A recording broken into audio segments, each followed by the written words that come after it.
How to perform data sorting in Power BI Waterfall Chart. Click on 3 dots, then select Get More Visuals. Search for Waterfall Chart by Visio Chart. Click on Waterfall Chart. Click on Waterfall Chart icon to add in report.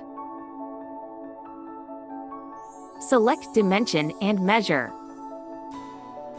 Under Format Visual, go to Chart Settings.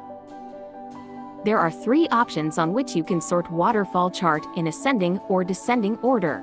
You can sort data by category column in ascending or descending order. You can sort data by measure column in ascending or descending order. Add Sort Measure column under Sort Index column field.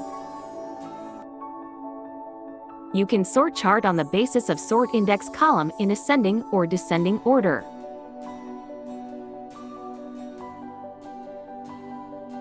Click on the File button and select Save option from drop-down. Click on the Export button and export chart to PDF.